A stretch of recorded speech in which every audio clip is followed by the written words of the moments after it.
함께 살펴본 말씀은 아가서 2장 15절입니다. 여호를 잡자. 여호를 잡자라는 제목을 가지고 아가서 2장 15절 말씀을 함께 살펴보기를 원합니다. 너무나 익숙하고 잘 아는 말씀이죠. 같이 함께 읽도록 하겠습니다. 우리를 위하여 여우 곧 포도원을 허는 작은 여우를 잡으라. 우리의 포도원의 꽃이 피었습니다. 사실 제가 민수기를 계속 살펴보고 있었는데요. 하나님께서 기도하는데 지난주에는 이제 사대교회 부분에 대해서 살펴보기를 원하시는 것 같았고, 오늘은 이제 아가서 이 부분을 살펴보기를 원하시는 것 같았습니다. 제가 두 개를 정리하면서 하나님 왜 이거를 저에게 살펴보라고 했을까? 가장 먼저는 저에게 하나님께서 말씀하시니까 사대교회를 보면서 저에게 그렇게 말씀하시는 것 같더라고요. 저를 사대가 다시 시작한다는 의미인데, 네가 나를 바라봐라. 예수 그리스도를 바라봐라. 이게 지난주 설교의 결론이었어요. 이 한 줄 하려고 그렇게 긴 시간을 말한 겁니다. 죄송해요. 오늘 그럼 결론을 제가 미리 말씀드리고 할게요. 가셔도 되는데, 오늘의 제목은 여우를 잡자잖아요. 한 단어가 빠졌어요. 여우를 때려잡자. 근데 빼먹었습니다. 왜 여우를 때려잡자고 했을까? 아들아, 네가 그 여우를 잡고 너의 마음에 꽃이 피고 열매를 맺기를 원한다. 이걸 위해서 나를 바라봐야 돼. 나 예수를 바라봐라. 이제 가셔도 됩니다. 요거를 제가 이제 설교를 할 겁니다. 결론 나왔습니다. 예수님을 바라봅시다. 유일하게 여우를 때려잡을 수 있는 비결입니다. 자, 하나님께서 온 만물을 창조했습니다. 창조하실 때 하나의 원칙을 주셨어요. 그것이 뭐냐면 혼자 있는 것이 좋지 않다라는 것입니다. 우리가 창세기 2장 18절에 보니까 여호와 하나님이 이르시되 사람이 혼자 사는 것이 좋지 아니하니 내가 그를 위하여 돕는 배필을 지으리라 하시니라. 혼자 있는 게 좋지 않다라고 말씀하신 거예요. 근데 세상은 지금 어떻게 말하고 있죠? 혼자 있는 게 멋있다라고 하고 있잖아요. 뭐 나 혼자 산다, 좀 비혼주의, 조론 이런 말 들어보셨나요? 우리 이제 남자 집사님, 장로님들은 긴장하셔야 되는 거죠. 좀 비혼주의가 유행입니다. 조론이 유행입니다. 이혼이란 말 쓰지도 않던데, 이런 것들이 유행을 합니다. 그러면서 방송이나 이 여러 매체에서 혼자 사는 게 굉장히 멋있는 걸 보여줘요. 이렇게 으리으리한 집이죠. 집에서 한강 뷰를 보면서 저녁에 석양을 보면서 맥주 한 잔을 마시는 장면을 보여줍니다. 청년들한테. 청년이에요, 그 사람은. 그렇게 보여주면서 혼자 사는 것의 아름다움을 그렇게 막 부각시켜요, 영상으로. 그러면서 쇼파도 그냥 안 앉죠. 살짝 걷어 앉습니다. 온갖 멋은 다 부리는 거예요. 왜 이렇게 보여줄까? 세상이 이 가치관과 반대로 가는 걸 보여주는 거예요. 하나님은 혼자 사는 게 좋지 않아 라고 그랬는데, 세상은 아니야, 혼자 사는 것도 멋진 거야 라고 하면서 이 가치관을 계속 주입시킵니다. 여러분, 그 결과 비혼주의, 조론이란 단어가 나오기 시작하면서 실질적으로 20대 93%는 결혼을 안 한답니다. 너무나 큰 숫자죠? 굉장히 큰 숫자입니다. 93%는 결혼 생각이 없습니다. 20대. 아직은 발등에 불이 안 떨어져서 그럴 수 있죠? 근데 사실은 결혼이란 단어가 원래 그때부터 꿈을 꿔야 되는데, 그리고 준비를 해야 되는데 관심이 없다는 거예요. 93%가. 이러한 것들이 우연치 않게 일어난 게 아니라는 것이죠. 정확하게 세상과 반대로 나가는 것입니다. 우리가 지금 이제 선교회에서 선교적 교회에 대해서 강조하고 있지 않습니까? 이것은 어떤 구호가 아닙니다. 우리 가가지고 이렇게 선교사의 사명을 가지고 복음 전합시다, 이런 구호가 아닌 거예요. 철저히 가치관의 싸움입니다. 아브라함 카이퍼가 칼빈주의 강연이란 제목이라는 책에서 정치, 경제, 사회, 문화에 그리스도 예수가 주가 돼야 됩니다 라고 하고 그 주제를 가지고 책을 썼어요. 근데 영사님이 쓴 이제 이번 컨퍼런스 때 그 글을 보니까 왕이라는 표현을 쓰더라고요. 예수가 왕이 돼야 된다고. 왕이 되는 건 다스리는 거잖아요. 그 가치관을 지금 혼자 살아도 돼라는 가치관을 하나님의 가치관으로 무장한 사람이, 재해석된 사람이 정복해 나가야 되는 거예요. 그 가치관을. 그래야만 승리가 일어나는 것입니다. 예를 들어서 경제적인 부분만 해도 지금 어느 가치관이 유행하고 있냐면 경제적 자유다라는 가치관이 굉장히 유행합니다. 40대 이전에 빨리 경제적 자유를 얻어서 남은 인생은 내가 원하는 대로 살고자 하는 거예요. 얼핏 보면 좋습니다. 저도 이제 꽂혀가지고 경제적 자유를 얻어버리라, 막 30대 때 막. 예, 안 되죠? 안 되는 겁니다. 예. 근데 그러한 가치관이 지금 젊은 사람들한테 물밀듯이 쏟아지고 있습니다. 그러면 성경적 경제적 가치관은 무엇일까? 저는 잘 몰라요. 왜냐하면 전문가가 아니고 하나님 그분 허락하지 않은 것 같아요. 그런데 우리가 세상은 지금 그런 가치관으로 가고 있다면 지금 그리스도인이 뭘 해야 되냐면 성경이 세계관이거든요. 가치관이란 말이에요. 안경이라고 그랬잖아요. 이러한 경제적 가치관을 가지고 성경이 재해석이 돼야 되는 거예요. 그래서 성경을 그러한 가치관을 재해석이 된 관점으로 성경을 바라보면서 그것이 이론만 아니라 실제 삶에서 어떠한 열매가 나와야 합니다. 그래야 지금 경제적 자유를 가지고 내 인생은 내 마음대로 살 거예요 라고 말하는 이 다음 세대를요 정복해 나갈 수가 있는 거예요. 그래서 하나님의 경제적인 가치관으로 데리고 올 수 있는 겁니다. 이 경제적 가치관이요 이들이 생각하는 경제적 가치관하고는 하늘과 땅 차이기 때문에 탁월하거든요. 비교가 안 됩니다. 그러니까 이러한 전문가가 나와야 되는 거예요. 이러한 전문가가. 우리 교회 장로님이 이 부분 전문가시잖아요. 전문가시니까 성경을 볼 때 분명히 그런 관점으로 보실 거예요. 성경을 그렇게 볼 겁니다. 다 돈으로 보일 거예요. 왜 그렇게 하나님께서 인도에 오셨기 때문에. 그러니까 성경이 그렇게 재해석이 돼야 됩니다. 이 부분이 아닌데 제가 그러면 이것만 말하고 제가 마칠게요. 여러분 이렇게 분야마다 정치, 경제, 사회, 문화 모든 분야마다 성경이 무장돼야 되는 거예요. 성경의 가치관으로.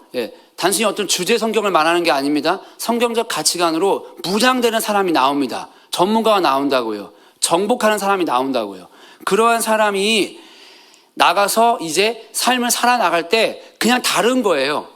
다른 겁니다. 그래서 정복해 나갑니다. 자, 그런 교회들이 세워질 건데 오늘 페이퍼 첫 마디에 선교적 교회는 교회라 그랬잖아요. 선교적 교회가 뭐 따로 다른 의미가 있는 게 아니라 그냥 그게 교회예요. 하나님이 그런 교회를 세우고 있는 겁니다.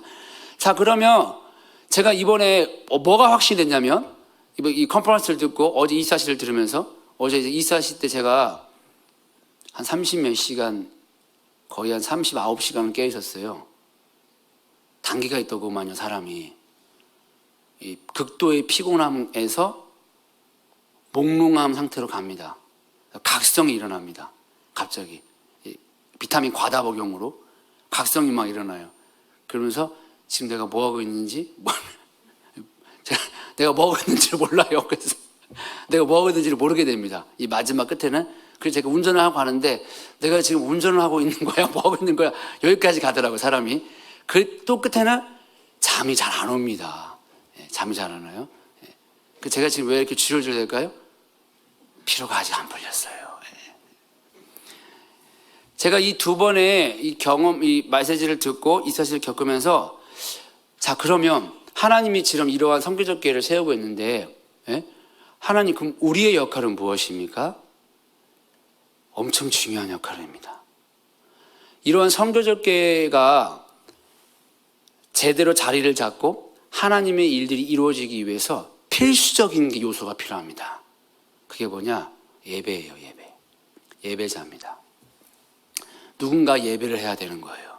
집중적으로 중보해야 될 게 필요합니다. 무슨 예배랑 선교랑 무슨 상관이야? 라고 우리가 질문할 수 있습니다. 예배하는 게 선교하는 거야?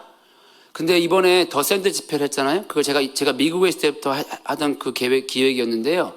거기에 누가 만났냐면 YM이랑 아이압이랑 만났어요. YM은 선교입니다. 아이압은 기도예요.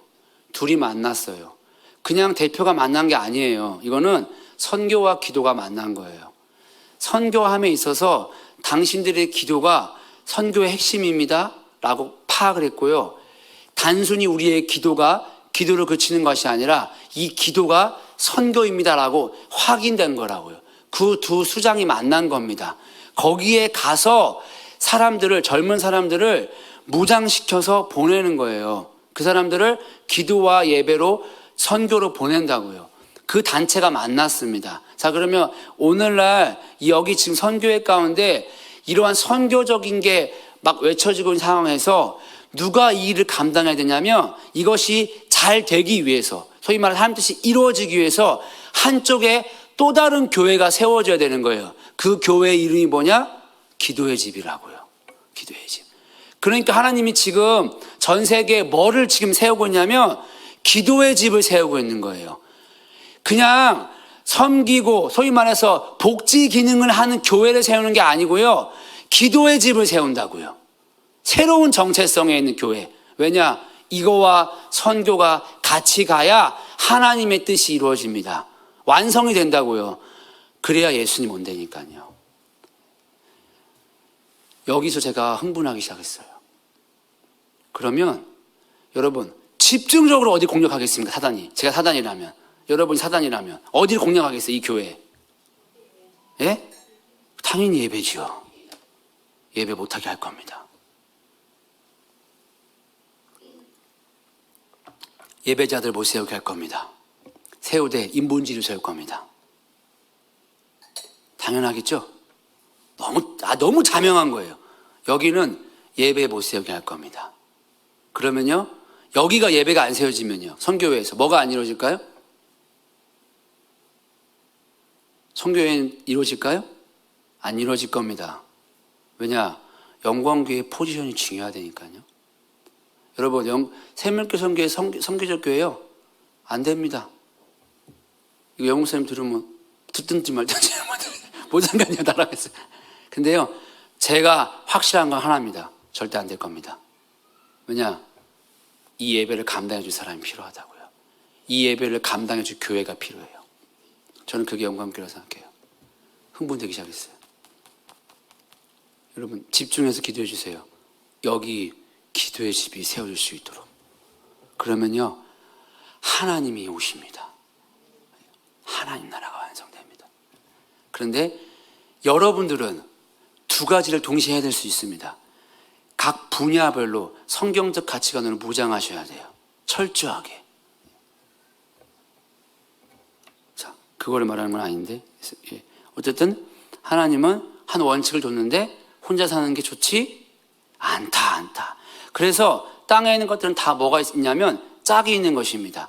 하늘이 있으면 땅이 있고, 바다가 있으면, 여기 뭐가 있죠? 해가 있으면 달이 있고, 물이 있으면 불이 있는 겁니다. 그리고 새가 있으면 또 뭐 물고기가 있나요? 하여튼 뭐 어쨌든 짝이 있는 거예요. 짝이 없는 게 없습니다. 남자가 있으면 여자가 있습니다. 신랑이 있으면 신부가 있는 거예요.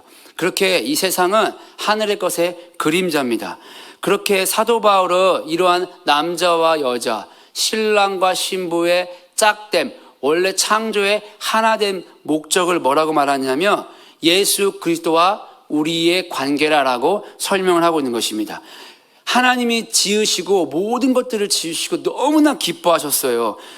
즉 하나님은, 이 말은 너가 혼자 있는 게 좋지 않아, 이 말은 반드시 우리를 그리스도 예수와 하나 되게 만들 거야. 그것이 내가 너희를 창조한 목적이야 라고 하고 있는 것입니다. 그렇게 우리가 예수 그리스도와 하나 되는 것, 그렇게 해서 이 땅에 하나님의 영광을 낳는 것, 그것이 우리를 창조한 목적입니다. 그게 우리의 이 세상에 존재하는 목적이라는 거예요. 그렇게 우리가 탄생되었습니다. 하나님이 창조한 목적이 바로 우리를 예수와 하나 되게 해서 하나님의 영광이 이 세상에서 태어나는 것, 그것이 우리를 창조한 하나님의 목적이었습니다. 그런데 이 위대한 창조의 목적이 우리의 죄로 말미암아 이렇게 벗어나게 되는 거죠. 우리가 이 창조부터해서 벗어나게 되는 일이 발생되게 된 것입니다. 근데 하나님은 한번 계획한 거는 반드시 이루십니다. 시건하는 분이 아니고 뒤엎는 분이 아닙니다. 자, 그럼 어떻게 이렇게 하나님의 창조의 목적을 회복할 것인가? 제가 커피를 좋아하는데 이제 전도사님이 이제 복지를 하려고 이렇게 내려먹는 커피를 사주셨어요. 그러면 이제 그 캡슐 알갱이입니다. 근데 그 알갱이만 있으면 커피를 못 먹지 않습니까? 그 알갱이를 집어넣고 이렇게 딱 잡아 당깁니다. 그리고 물을 넣어야 돼요. 그 물을 누르고 버튼을 누릅니다. 그러면 버튼이 막 왕왕왕 하다가 그 물이 쭉 내려가면서 요 캡슐을 탁 쪼개요. 그러면서 캡슐 안에 있는 그 원액과 물과 섞입니다. 근데 그 물이 뜨거운 물인 거예요. 뜨겁게 나옵니다. 여러분, 차가운 물이면 잘 안 되는 거예요. 왜냐면 커피가 잘 안 됩니다. 냉커피도 원래 어떻게 만들죠? 뜨겁게 한 다음에 거기다 차가운 물을 붓잖아요. 얼음을 붓고. 신앙도 마찬가지인 거죠.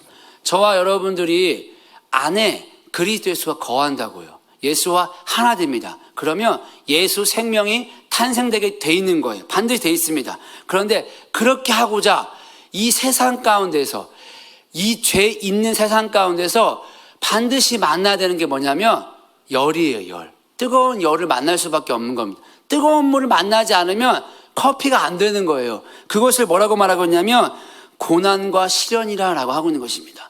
우리가 어쩔 수 없이 고난과 시련을 만날 수밖에 없는 거예요. 여러분, 다윗을 사랑하시잖아요. 우리가 누누이 많이 들어 지겹게 만드는 사람 다윗 않습니까? 하나님 마음에 합한 사람 되고 싶으시잖아요. 다윗처럼 살고 싶으시잖아요. 그럼 왜 다윗처럼 살고 싶냐라고 하면 그 영광만 보는 거예요. 하나님 마음에 합한 존재, 왕으로 다스리는 존재. 다윗의 일생이 어땠습니까? 잘 생각하셔야 돼요. 사도 바울은 어땠습니까? 사도 바울 또한 신약의 다윗입니다. 그가 어떤 삶을 살았습니까? 하나님의 극찬을 받았습니다. 내 뜻을 이루기 위하여 내가 택한 나의 그릇이라. 근데 그 그릇이 어떻게 사용됐습니까?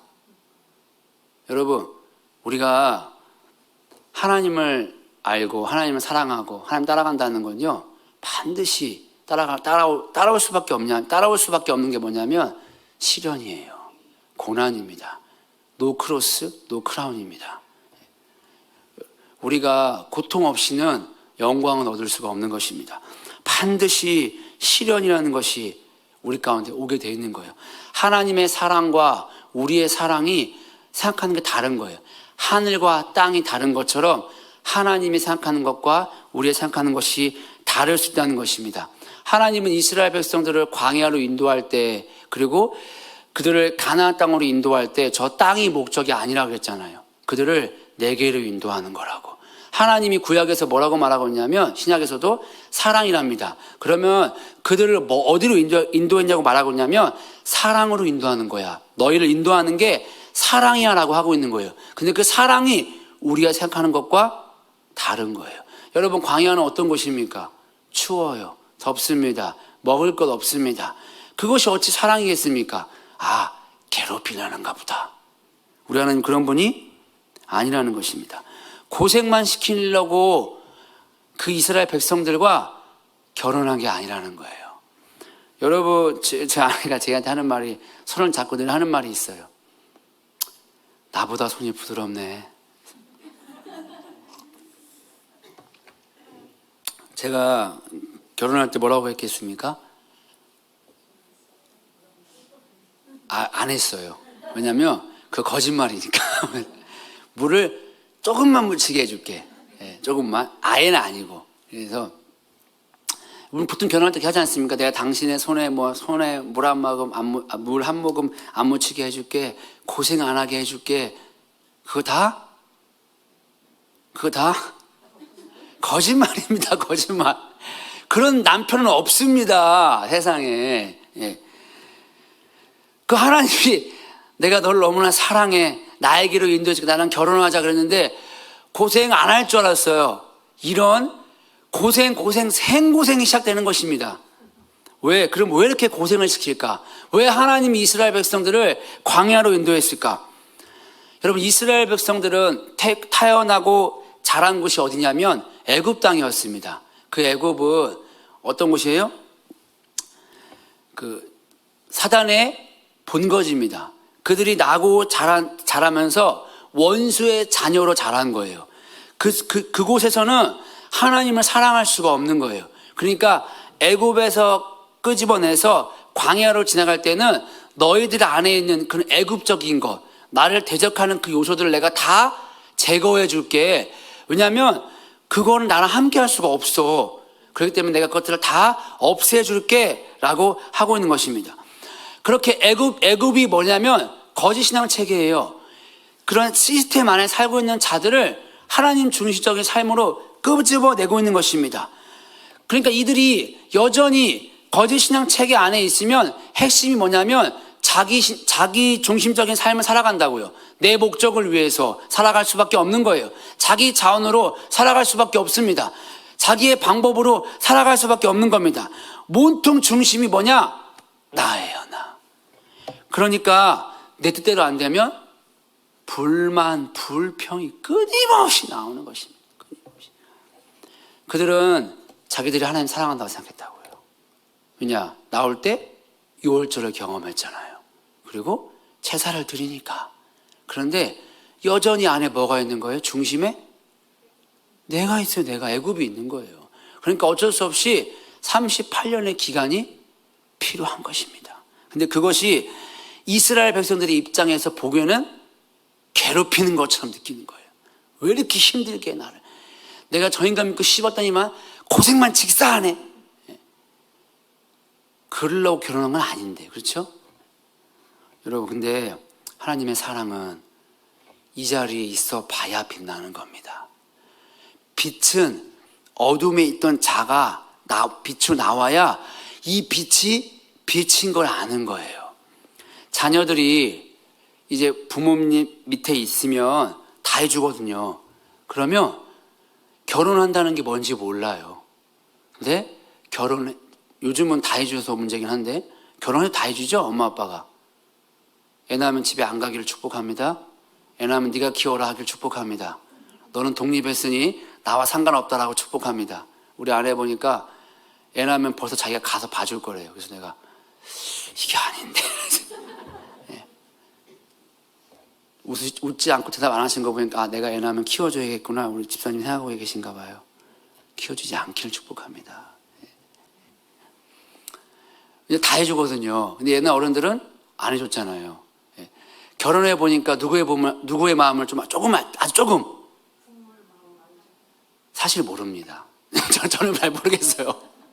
잘 모르겠어. 그 마음이 근데 그런 건 있더라고요. 존경스럽다. 존경스럽다.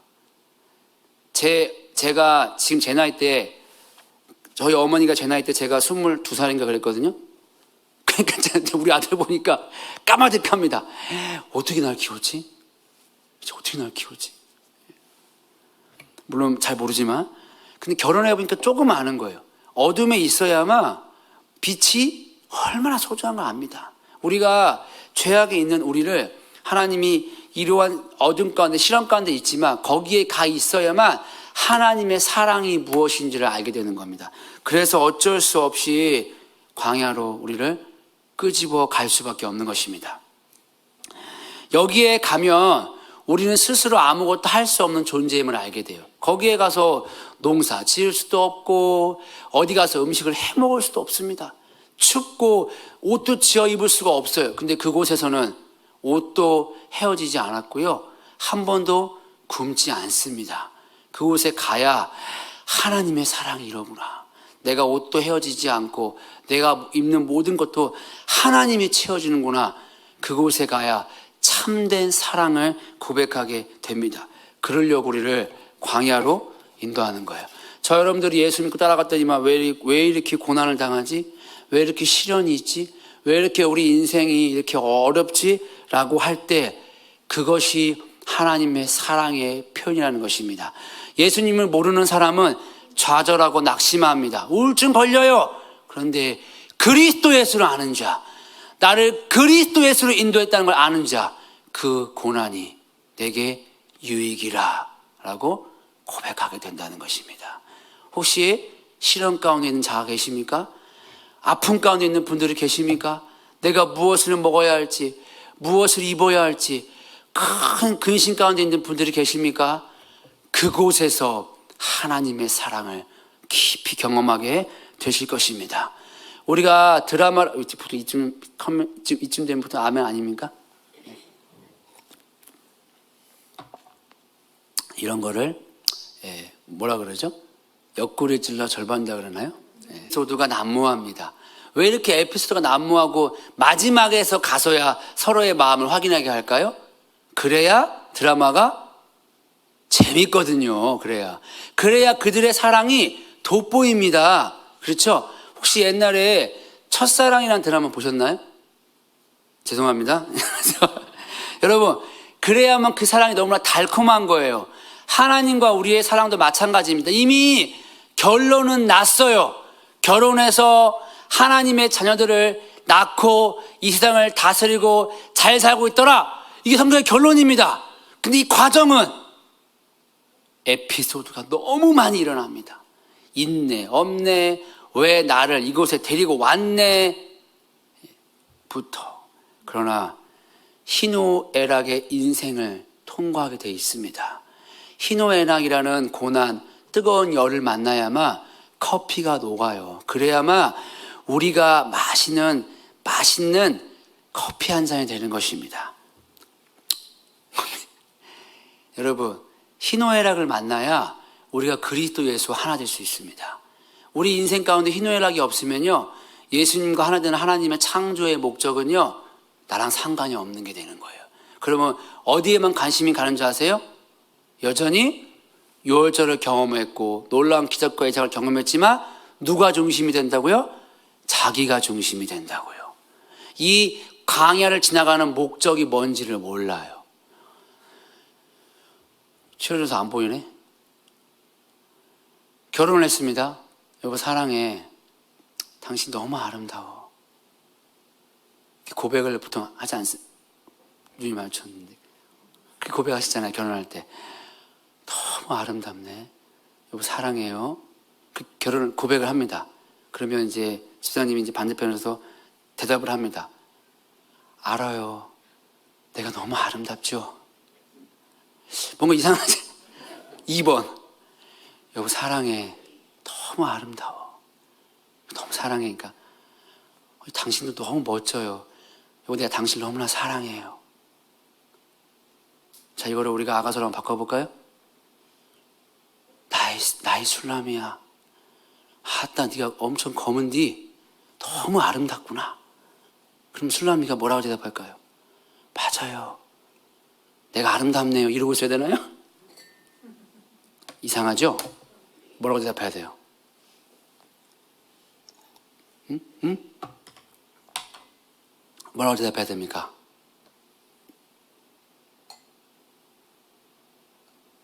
기다릴 거예요. 대답 말씀하실 때까지. 시간은 자꾸 흘러갑니다. 여러분, 내가 아름답다고 해야 됩니까? 나도 당신이 너무나 사랑스럽다고 해야 됩니까? 여러분들은 어느 걸 대답을 원하십니까? 여러분, 예수님이 여러분들의 유일한 목적이십니까? 아니면 여러분이 어떠한 존재를 아는 것이 여러분들의 유일한 목적이십니까? 조엘 오스틴이라는 분이 계세요. 긍정의 힘을 한국교회에 쏟아부었죠. 살펴볼 건데 마음이 아파요. 여러분, 우리는 다 십자가에 달린 강도들이에요. 검다고요. 근데 한 놈은 구원받고 한 놈은 지옥 갔습니다. 왜 그랬을까요? 그냥 예수님이 한 사람을 택했어요. 그 그릇에 예수님의 사랑을 부어버렸습니다. 우리도 마찬가지 아닐까요? 우리가 다 십자가에 달린 강도들이었습니다. 그런데 예수님이 택했습니다. 어느 날 내게 다가오셔서 그 사랑을 부어버렸습니다. 이 질그릇에 귀한 그 보혈이 담긴 거예요. 그리고 그 보혈을 예수님이 취하시고 마지막 때 뭐 한답니까? 6월절에 들이마시고 기뻐한다라고 하고 있습니다. 그래서 6월절로 시작해서 6월절로 마치는 거예요. 그날이 사모가 되십니까? 여러분들을 취해서 여러분들을 예수님이 마시고 이야 내 마음이 너무 시원하구나. 그래서 우리의 유일한 소망은 무엇이냐? 예수의 사랑이 질길 것 같은 나에게 담기는 것입니다. 그리고 그런 질것 같은 나를 예수님이 취하는 것입니다. 그게 저와 여러분들의 유일한 소망이 되어야 되는 거예요. 그렇게 예수가 내 안에 거하면 변하기 시작합니다. 커피와 물이 한번 섞이면 절대 분리가 안 됩니다. 내 속에 들어가서 나와 하나가 되는 것처럼. 그래서 고린도서 6장 17절에 주와 합한 자는 한 영이니라. 그것을 또한 동일한 말씀에 사도 바울이 뭐라고 말하고 있냐면 너가 새 사람이 되었다라고 하고 있는 것입니다. 이제 우리는 일부분이 변화된 자가 아니에요.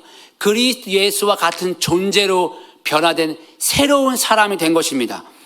그러니까 우리가 성화라는 것도 다시 한번 생각해 봐야 되는 거예요. 거룩해지려고 노력하는 존재가 아닙니다. 고린도후서 5장 21절에 하나님이 죄를 알지도 못하신 일 우리를 대신하여 죄로 삼으신 것은 우리로 하여금 그 안에서 하나님의 의가 되게 하려 하심이라. 우리가 하나님의 의가 되었다라고 선언하고 있는 것입니다. 우리가 거룩한 존재가 되었다라고 하고 있는 거예요. 어떤 행동을 해가지고 너희가 거룩한 존재가 되는 것이 아니야라는 것입니다. 예수님을 닮아갈래요? 라는 것을, 예수님의 성품을 닮아갈래요? 라고 하는 것을 어떤 거룩한 존재가 되어가는 것으로 우리가 오해를 해요. 그러니까 뭘 하냐면 행위를 한다고요. 성경은 그거 아니라고요. 이미 거룩한 존재가 되었다라고 선언하고 있다고요. 오늘은 한국교회 성화가 잘못되었다는 것입니다.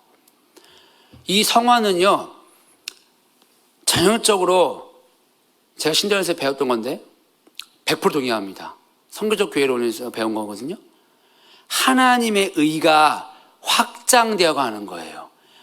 완벽히 완성된 하나님의 의가 나, 가정에서 점차 더 정확히는 창조의 완성된 영역들이 거꾸로 정복해 오는 것입니다. 하나님의 의가 완성된 이 하나님의 의가 정복해 가는 것, 그것이 거룩해지는 거고요. 그게 성화의 개념인 거예요. 그러니까 우리가 하는 게 아닙니다.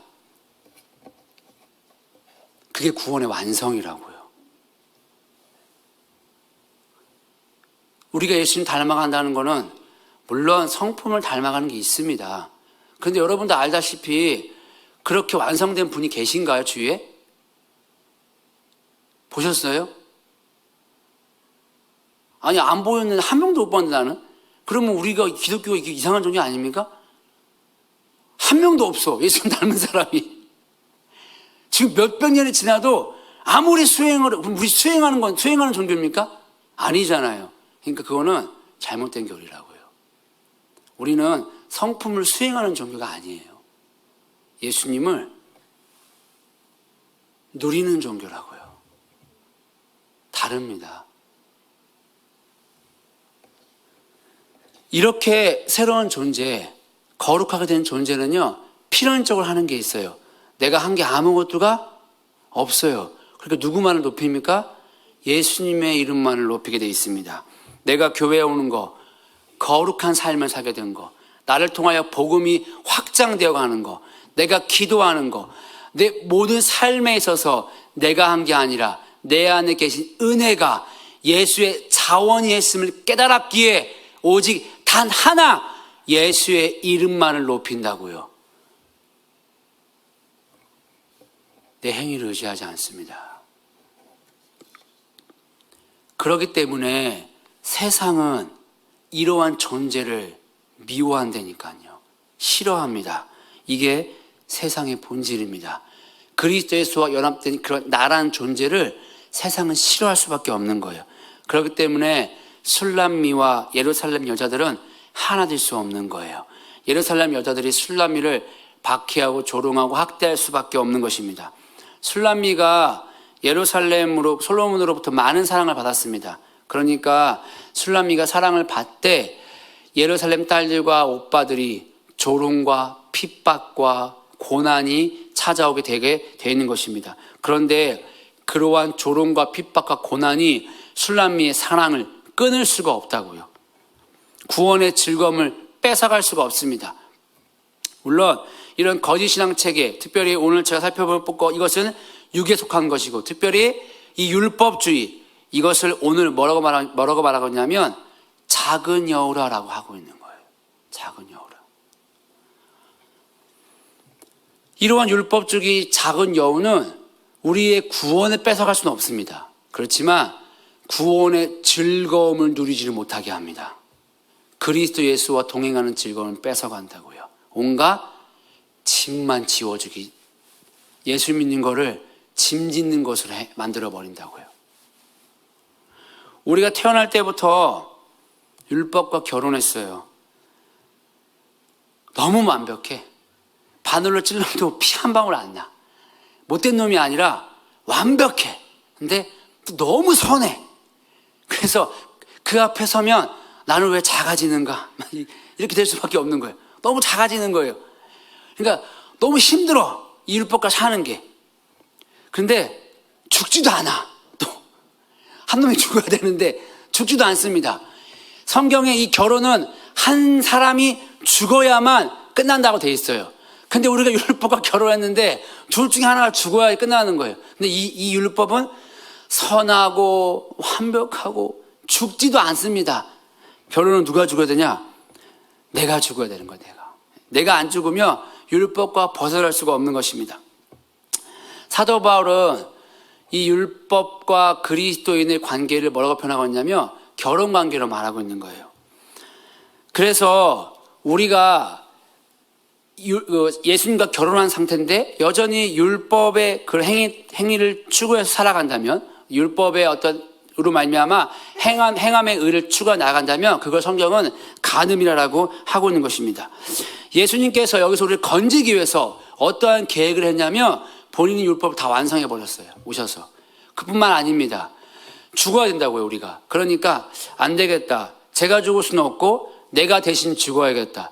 십자가에 달려 죽으셨습니다. 그런데 죽으실 때 그 죽으신 예수님 안에 우리를 가둬두신 거예요. 우리를 예수님 안에 가둬뒀습니다. 그러면서 예수가 대신 고통받고 예수가 대신 죽었을 때 우리가 그 안에 있음으로 말미암아 내가 죽게 된 것입니다. 내가 죽게 되니까 이제 율법과는 나랑 상관이 없는 존재를 만들어버렸습니다. 그러면서 예수님이 거기서 끝난 게 아니라 본인이 짜잔짠짠 하면서 부활을 한 거예요. 부활하면서 그 안에 있던 나 또한 부활을 하니까 이제 내가 새롭게 결혼을 하는데 그 결혼 대상자가 누구냐? 예수님이에요. 자, 그 예수님과 나랑 결혼을 했는데 전과는 다릅니다. 똑같은 재료를 사용합니다. 율법이라는 재료를 사용하는데 그 예수님은 이 언어를 사용해서 내게 뭐라고 말하냐? 사랑을 고백하기 시작하는 거예요. 똑같은 말인데 전에는 나에게 이게 정죄감으로 느껴지고 나를 핍박하는 것처럼 느껴졌는데 예수님이 똑같은 재료를 사용하는데 이제 내게는 사랑의 언어로 들리기 시작합니다. 내 마음을 막 아리게 하고 나를 녹이게 되는 것입니다. 그렇게 이분이 나에게 사랑을 고백할 뿐만 아니라 내가 짊어져야 할 모든 짐, 그 율법의 짐을 다 짊어지고 가신 거예요. 근데 이걸 알지 못하면 여전히 우리는 예수님을 전남편 대하듯 합니다. 전남편. 예수님께 질문을 했어요. 미국에 있을 때 막 은혜를 받았습니다. 은혜를 많이 받았습니다. 예수님, 이제 저 뭐 할까요? 한국 가서 뭐 해야 될 거 아닙니까? 아니, 사실 한국 올 마음 없었고, 예수님, 제가 이번 계기로 미국에 좀 눌러 앉고 싶은데 진짜 안 되면 저 캐나다라도 가고 싶은데 미국병 걸린 거 아닌데 제가 뭐 해야 될까요? 질문을 했어요. 예수님이 영어로 대답했어요. 미국이니까 영어로 대답하시나 봐. Let's pray. 그건 알아들을 수 있잖아요. Let's pray? 아, 그래요. 그 다음날 됐습니다. 예수님, 하루 놀았으니까 이제 뭐 할까요? 예수님 저 뭘 해야 될까요? 이거를 영어로 질문을 안 했어요. 영어를 못하니까. 또 대답하시는 거예요. 영어로 대답하시네. 또 미국이니까. Let's pray. 약간 기분이 슬슬 안 좋아. 이제 한 번 더 참고 다음날 또 질문했어요. 어제 많이 놀았죠? 이제 그만 놀고 약간 이제 기분이 상했어. 내가 뭘 할까요? 좀 짧아졌어 말도. Son, 어디 영어로 하대? Let's pray. 안 해. 다시는 안 물어봐. 왜요? 뭔 말인지 몰라요. 전도부에 적용을 했습니다. 기도하니까 어떻게 기도하는지 아세요? 전도를 어디로 할까요? 라고 하는 질문은 제가 예수님 뭐 할까요? 라는 질문과 똑같은 거예요. 우리 예수님 선하시다고요. 그러니까 어떻게 답해요? 전도한다고? 그럼 여기 가서 전도해. 예수님, 저랑 오늘 뭐 하고 놀고 싶으세요? 그게 전도예요? 찬양이에요? 아니면 꽃들과 교제하는 거예요? 못해요. 왜? 안 해봤으니까. 행위에 익숙해 합니다. 그럼 음성은 다 들었는데요? So what? 저거 영어 안 해요. 음성 듣는 게요, 여러분들의 짐을 덜어주지 않는다고요. 예수님 아는 거랑 하등 상관없습니다. 여러분, 그러면 그렇게 하면 아무것도 안 하게? 그렇게 안 하면 하나님이 아무것도 안 해. 자, 사랑하면요, 상대방이 원하는 거 하고 해주고 싶어 한다고요. 해주고 싶어 합니다. 여러분, 제 아내랑 연애할 때 피자가 일부러 말한 것 같아요. 일부러 피자를 얘기해 자꾸. 돈이 없는데 피자를 먹고 싶대요. 그러면 제가 집에 있었어요. 자, 그럼 피자를 사줬을까 안 사줬을까요? 전 집에 있고, 저 부산에 양산대 병원에서 근무하고 있는데 사줬습니다. 피자헛. 피자헛에 딱 들어가니까 30% 세일이야. 그거는 30% 세일하고 제일 싼 거, 토핑 아무것도 없는 거. 그래서 그걸 보냈습니다. 전화가 와요. 근데 이거 잘못 보낸 거지? 그래서 아니야. 그래서 왜냐면 진짜 아무것도 없는 거예요. 왜 해줬을까? 돈이 없는데도. 사랑하니까 원하는 거 해주고 싶은 거예요. 여러분 예수님의 사랑을 알잖아요. 그럼 여러분 예수님 원하는 거 해줄까 안 해줄까요? 한번 대충 해주세요. 해줍니까 안 해줍니까? 해줍니다. 결혼할 때 하늘의 별 따준다고 했습니까? 그때는 그게 믿겨지잖아요. 따줄 것 같잖아요, 진짜. 여러분, 사랑하면요, 사랑하는 사람이 원하는 거 해주고 싶어 합니다. 뜯어 말려도 합니다.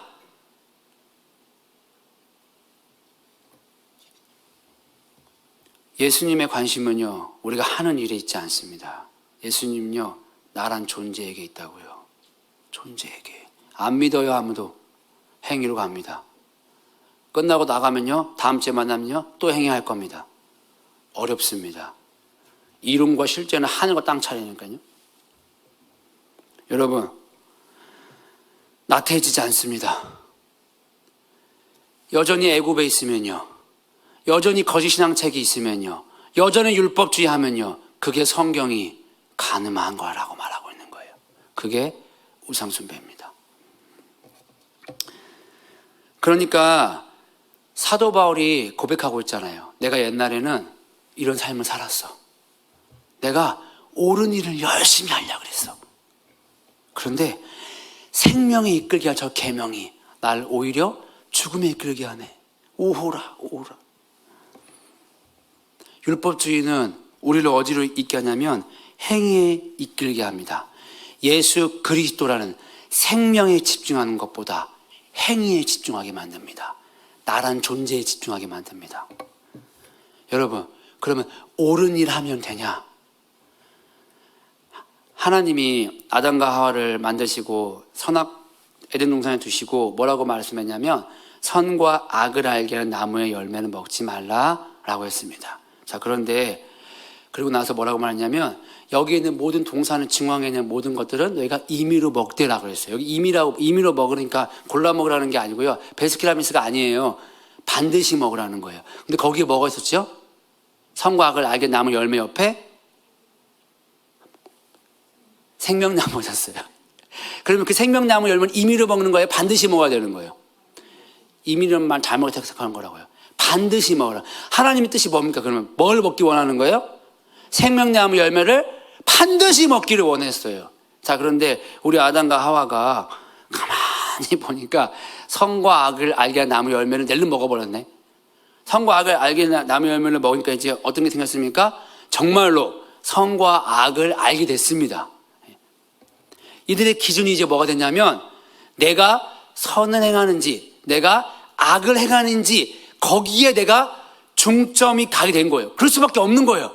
눈이 밝아져가지고 내 행동이, 내 이 언어가 지금 선을 행하고 있는가 악을 행하고 있는가를 판단할 수밖에 없게 된 거예요.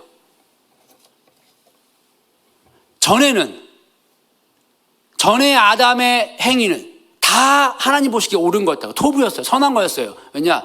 그때는 눈이 가려졌어요. 모든 게 다 선한 거예요. 근데 이제는 내가 하는 행동이 옳은가 그른가를 판단하게 됐습니다. 자, 이 일 이후에 다음날 됐습니다. 아담이 너무나 시리에 빠졌어요. 내가 어떻게 저걸 먹었을까? 하와가 남편이 기가 죽어 있으면 우리 아내들은 마음이 힘들잖아요. 아니시죠? 그렇잖아요. 그렇죠, 집사님. 우리 김종우 집사님 쥐어뜯기 잡지 않으시잖아요. 그렇죠? 김종우 집사님 힘 쫙 빠져 있으면은 다 힘 빠지잖아요.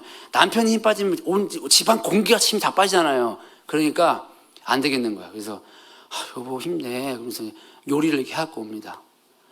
밥 먹어봐. 그래서 아니 내가 지금 어떻게 밥이 넘어가? 여보 생각 좀 해봐. 아니 이 지경 됐는데 밥이 넘어가? 너무한 거 아니야? 당신 생각이 있다부터 그냥 막 싸우칩니다. 그리고 잠을 잤어요. 하와가 상처를 받았네. 심한 말을 해서 생각해서 밥을 해왔더니 막 심한 말을 해버린 거예요. 그래서 그 다음날 됐습니다. 그래도 미워도 신랑이죠. 그래도 그 다음날 뭡니까? 이제는 밥을 안 해. 참 그래요. 네, 밥을 안 합니다. 여보, 당신이 밥을 싫어하니까 밥 못 먹겠으면 이거라도 좀 먹어. 그런데 아담이 찔린 거야, 마음에. 내가 왜 그랬을까? 내 반쪽인데. 내가 말을 이쁘게 했어야 되는데. 좀 배려하고 그랬어야 되는데. 아침 일어나서 말합니다. 여보, 어제 내가 너무 심했지. 나를 배려해 준 건데 미안해. 당신 많이 사랑해. 진짜 미안해. 그리고 고마워. 라고 딱 눈을 떠가지고 앞에 있는 걸 봤어요. 뭘 갖고 왔냐면 과일을 갖고 온 거예요. 여러분, 그들이 지금 뭘 먹었죠? 열매를 먹었죠? 과일을 먹은 건데 뭐 갖고 온 거예요? 과일을 갖고 왔어요. 이게 뭐 하는 짓인가 도대체. 여러분, 제가 말한 건 다 물론 거짓말 가지고 이제 상상한 겁니다. 자, 여러분, 자, 과일도 갖고 왔네. 하와가. 자, 여기서 아담이 어떻게 했을까요? 이를 악물고 참았습니다. 자, 여러분, 그러면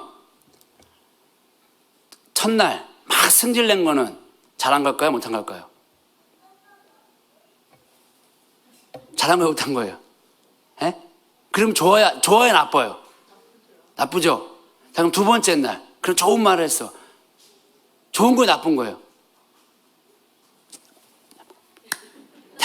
심심하죠? 리액션이 있어야 재밌잖아요. 좋은 거예요? 나쁜 거예요? 예? 여러분, 그것도 나쁜 거예요. 선악과가 뭡니까? 선과 악을 행한다고요. 율법주의는요, 사람의 행위를 바꾸게 해요. 여러분, 이 사람의 아담이 그렇게 착하게 말했다고 하나님 만날 수 있습니까? 못 만나요. 여러분, 특정한 방법으로 선한 행동으로 우리 죄 사해집니까? 안 됩니다. 특정한 방법으로 선한 특정한 방법으로 선한 행동으로 우리의 죄가 사해질 거야 라는 이 믿음, 깔린 가치관이 그게 죄라고요. 그게. 거기에 있으면서 선한 말하고 긍정적인 언어를 한다고 하나님의 뜻이 이루어지지 않는다고요. 그게 죄라고요. 그게 작은 여우입니다. 그 자리에 있는데 여전히 종교행위한다? 아무런 열매가 없습니다. 그 모든 종교행위는 다 나를 위한 겁니다. 나의 아름다움을 추구하고 하나님의 말씀을 나에게 적용해서 내가 소중하다고, 그러니까 나를 책망할 때 불평과 불만이 쏟아져 나오는 겁니다. 그러니까 긍정의 메시지가 나갈 수밖에 없는 거예요. 해골인데, 죽어있는데 괜찮다, 평안하다, 살아있다. 하나님의 성전에 하나님의 영광이 떠났는데 괜찮다, 성전이다, 괜찮다고. 그렇게 말하면요, 세상이 핍박합니다. 바리새인이 예수님을 죽였습니다. 초점이 어디에 가 있어야 되냐? 내가 선한 행동을 하느냐? 악한 행동을 하느냐? 그게 아니에요. 초점은 오직 그리스도 예수께 가 있어야 되는 거예요. 거기에 답이 있다고요. 불신자들도 날마다 회개합니다. 불신자들도요, 날마다 착한 말하고 착한 행동을 하려고 합니다. 그런데 결단코 거기에는 창조의 목적이 회복될 수 없습니다. 왜? 예수가 없으니까요. 제가 정말 죄송해요. 이거 들을 일은 없으니까 우리 오은영 박사를 정말 좋아하고 사랑하고 존경합니다. 근데 오은영 박사가 아무리 솔루션을 제시해도 거기에는 창조의 목적이 회복되지 않는다니까요.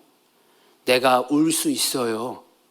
울어서 감정이 해소될 수 있어요. 그러나 하나님의 목적은 이루어지지 않습니다. 예수 그리스도 생명이 탄생되지 않습니다. 거룩함이, 그 성화됨이 확장되어 가지 않습니다. 결단코. 예수님은 우리의 행동을 바꾸려 오지 않았습니다. 예수님은 우리에게 생명을 얻고 열매를 얻되 풍성히 얻게 하기 위해 이 세상에 오신 것입니다. 옳은 일을 해서는 결단코 이러한 열매가 맺히지 않습니다. 그럼 어떻게 해야 열매를 맺는 삶을 가능할까?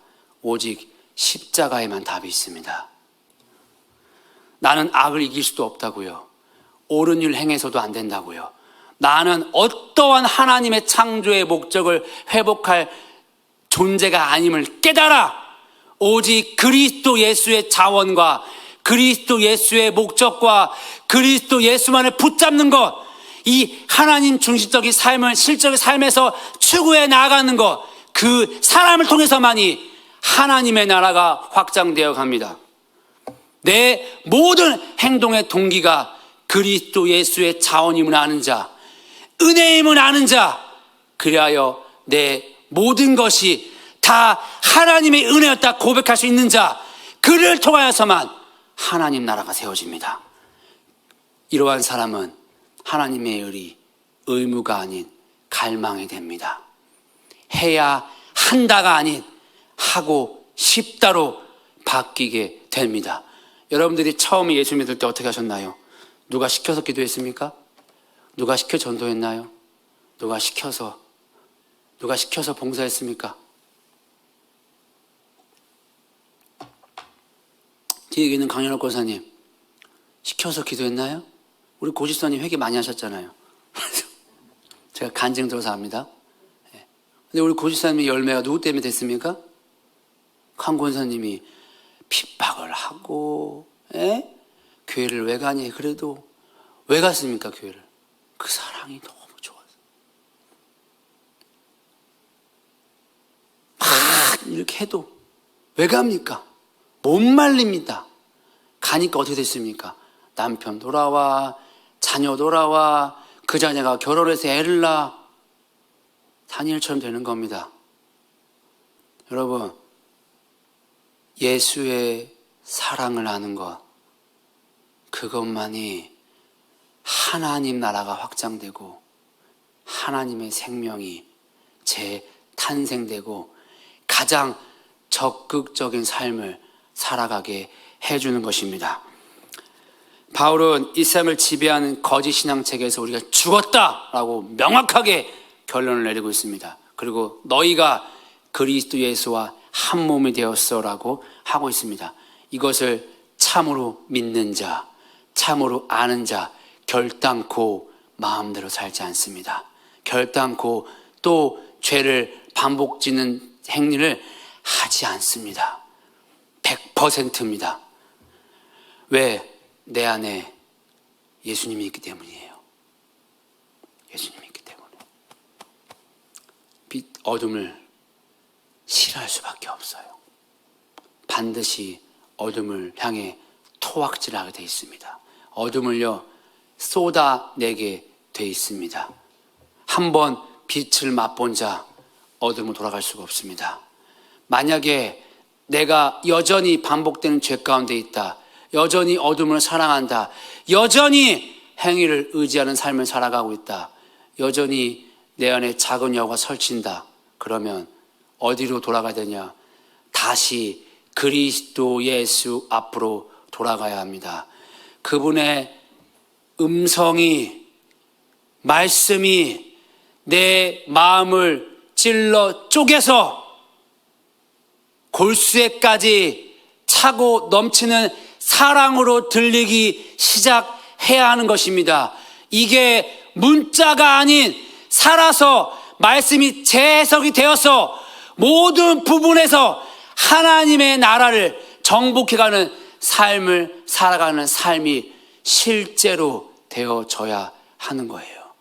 그런 사람이 그리스도 예수를 내 마음에 주로 모신 삶입니다. 작은 여우를 죽여서 꽃이 피어 열매를 맺을 수 있는 유일한 비결, 작은 여우를 잡자. 이 말은 내 아들아 예수를 바라봐라. 저에게 왜 하나님이 계속 2주 연속으로 같은 메시지를 줬을까? 아들아 예수를 바라봐라. 왜 그런지 아세요? 제가 행위로 제 자신을 증명하고 싶은 욕구가 너무 많기 때문입니다. 그러니까요 자꾸 풀벨라 그래요. 그게 부목사의 정체성인 줄 아는 거예요. 장갑 끼고 계속 돌아다니고 뭐 고치려고. 경고 한번 누가 하더라고. 당신은 목사의 정체성이 흐려지고 있군요. 깜짝 놀랐습니다. 당신은 그리스도인의 정체성이 흐려지고 있군요. 제가 장갑을 끼고 막 돌아다니고 있으니까 그 음성이 하나님이 네가 사대교회고 아들아 네 안엔 여호를 잡아라. 즉 이 말은 똑같은 메시지예요. 아들아 다시 하자. 다시 예수를 찾자. 아들아 내 사랑하는 자야. 다시 예수를 찾자. 네 안에 꽃이 피고 열매를 맺을 것이다. 저와 여러분들이 이제 존재를 행위로 찾지 맙시다. 우리의 존재를 일에서 발견하지 맙시다.